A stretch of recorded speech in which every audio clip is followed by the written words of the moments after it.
कर सकती है? देखिए, ऐसा जो पिछली हमारी सेकंड लहर आई थी, उसमें हमने डायरेक्टरेट ऑफ आयुष ने बहुत सारे इनिशिएटिव लिए थे।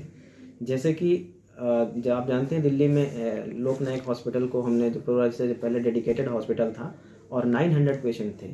तो उस समय हमने आयुष इंटरवेंशन सीधे आईपीडी जो पेशेंट एडमिट थे, कोविड के सीवियर केसेस भी थे, माइल्ड टू मॉडरेट वाले थे, उनको भी हम लोगों ने आई स्क्वाथ और हमारा जो च्यवनप्राश था, सनसनीवटी मेडिसिन, इनका डिस्ट्रीब्यूशन किया था। तो हमने ये देखा कि जो नंबर ऑफ रिकवरी रेट थी कहीं ज़्यादा हुई थी, प्लस हमारी ओपीडी लेवल पे भी कुछ पेशेंट्स को जो मेडिसिन डिस्ट्रीब्यूट की थी और माइल्ड टू मॉडरेट थे, वो बड़ी जल्दी से रिकवर, यानी हमारे पास केसेस ऐसे थे जो 7 डेज के अंदर भी निगेटिव आए थे। तो आयुष का इंटरवेंशन हम पिछले उसमें देख चुके हैं कि अगर हम करते हैं तो एक तो पेशेंट को कॉम्प्लिकेशन नहीं होते हैं और जल्दी से रिकवर करता है। तो इसका सीधा सा कंसेप्ट ये है कि अगर हमारे पास कोई लड़ाई करने के लिए आता है तो हम क्या करते हैं, उससे फाइट करते हैं। फाइट करने के लिए क्या होता है, अगर हमें कहीं पे टाइम मिल जाता है कि हम उसको समझने का टाइम मिल जाता है कि हम कैसे उसके साथ एक्ट करें, रिएक्ट करें, तो हम उसको जल्दी से हरा सकते हैं, यानी उसको कर सकते हैं, रोक सकते हैं। तो ऐसे ही होता है कि अगर हमारे पास कोई वायरस आता है, अगर हमें उससे टाइम मिलता है, जैसे कि क्या होता है कि कहते हैं हमारे कुछ जिनको इन्फेक्ट हुआ सीधे लंग्स के अंदर चला गया और सीवियर इन्फेक्शन हुआ और अपने को संभाल ही नहीं पाए कि जब तक कि हमारी बॉडी उसके खिलाफ एक्शन ले, तब उससे पहले पेशेंट कोलैप्स हो गया।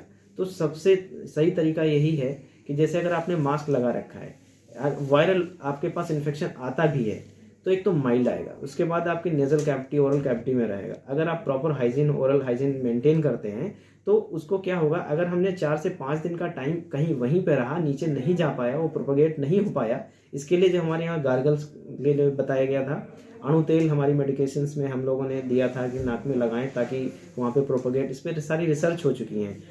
आई स्क्वाथ था जो कि हमारी इम्यूनिटी, एंटीवायरल एक्टिविटी रखता है उसमें। तो ये सारी चीज़ें क्या है, उसको रोक के रखती थी। तब तक हमारी बॉडी में, जैसे वैक्सीनेशन में क्या है, सिंपल वैक्सीनेशन में भी हम क्या करते हैं, हम एंटीजन एक तरह से उसका डालते हैं और हमारी बॉडी क्या करता है, उसके खिलाफ एंटीबॉडी बनाना शुरू कर देती है, तो वो उससे फाइट करती हैं। अगर हम ये टाइम 4 से 5 दिन का हमने जो लास्ट वेरिएंट में देखा कि अगर ऐसा हमें मिला, पेशेंट को जैसे कफ कोल्ड आया, सूरत में ट्रीटमेंट लिया और 5 दिन का उसने मेंटेन कर लिया, तो उसके बाद वो 6, 7, 8 दिन के अंदर रिकवर होने लगा। जिन्होंने शुरुआत के 5 दिन में गलती की, उन्होंने पेशेंट स्प्रेड भी किया और वो कोलैप्स होने की तरफ भी गए, इसलिए कि हमारे पास वायरल लोड ज़्यादा नहीं। जैसे कोई इन्फेक्टेड पर्सन है, मास्क लगा के बैठे हैं, सारे लोग यहाँ पे देखते हैं कि ओपीडी कभी बंद नहीं हुई, चलती नहीं, लेकिन क्या हुआ, पेशेंट की डिस्टेंसिंग थी, मास्क था, जिसकी वजह से अगर वायरल है तो लो डोज में रहेगा, वो प्रोपोगेट जल्दी नहीं कर पाए। ये हमारे पास पहला एक वो होना चाहिए इसको रोकने के लिए। सर, जिस तरह के मामले आप बता रहे हैं कि आ रहे हैं, तो इसमें आयुष सब किस तरह से मदद कर सकता है और घर पर रहकर लोग किस तरह से खुद को बचा सकते हैं कि चाहे वो संक्रमित हों या ना हों? देखिए, इसमें सबसे बड़ी दिक्कत क्या आ रही है कि जो ये सीज़न होता है, इस सीज़न में कफ कोल्ड के केसेस बढ़ जाते हैं। सिंपल जो वायरल इन्फेक्शन थे वो बढ़ते हैं। तो अब यहाँ पे आजकल क्या है ना कि ओमिक्रॉन जैसे कि है, ये स्प्रेडिंग रेट ज़्यादा है और जो इसके हम देख रहे हैं सिम्टम्स हैं बहुत ज़्यादा। अभी मतलब जो डाटा आ रहा है उसके हिसाब से हमारे पास केसेस भी उतनी ज़्यादा नहीं, मतलब अभी इस पर थोड़ा सा टाइम लगेगा, लेकिन अभी क्या है, बहुत हल्के बुल्के लक्षण हैं, हल्का फीवर होना, शरीर में दर्द होना, जैसा कि पहले वायरस में होता था कि हमारे एक पिक्यूलियर फीचर आते थे, स्मेल चली जाना, तो हमें ये लगता था कि भाई स्मेल चली गई, लॉस ऑफ टेस्ट हो गया, तो उसको कोविड हो गया है या सीवियर फीवर आ रहा है, वन कंट्रोल नहीं हो रहा है, इस तरह के सिम्टम आ रहे थे जो कि अभी इसमें नहीं आ रहे हैं। तो इसलिए डायग्नोज करना थोड़ा सा कठिन हो रहा है। दूसरा क्या है कि हमारे पास सीधे कोविड टेस्ट तो पॉजिटिव आते हैं, लेकिन वो ओमिक्रॉन है क्या, ऐसा हम डायरेक्ट नहीं कर पा रहे हैं कि वो सिंपल, और हमारे पास जो भी अब केसेस हैं वो सिंपल माइल्ड वाले आ रहे हैं।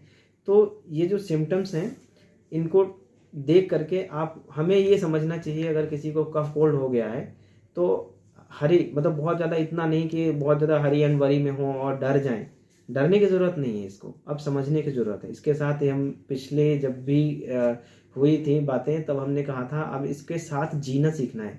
हम इससे फाइट तो करते हैं, लेकिन इसके साथ में हम अपने लाइफ स्टाइल में क्या क्या चेंज करें कि ये चीज़ें हमें अफेक्ट ना कर पाएँ। जैसे घर में किसी एक को जुकाम हो गया है, ठीक है, तो क्या है भाई, अपना मास्क लगा के रह लो, अच्छा रहेगा, दूसरे बच सकते हैं। या आप अपने कमरे को थोड़ा सेपरेट, अगर घर में 2 कमरे हैं तो आप 4-5 दिन के लिए आप वहाँ बैठ करके रह सकते हैं, टेस्ट करवा सकते हैं। जो गवर्नमेंट फ्री टेस्ट करवा रही तो आप टेस्ट करवा ले। लोग इसमें हेजिटेट कर रहे हैं, कोई बात नहीं, माइल्ड है, नहीं कराएंगे, तो उसमें क्या होगा, संख्या बढ़ जाती है। जब नंबर ऑफ केसेस बढ़ते हैं कहीं भी, तो हमें उनको मैनेज करने में दिक्कत आता है, यानी कि जो हमारा हेल्थ सिस्टम है उसके ऊपर लोड पड़ता है।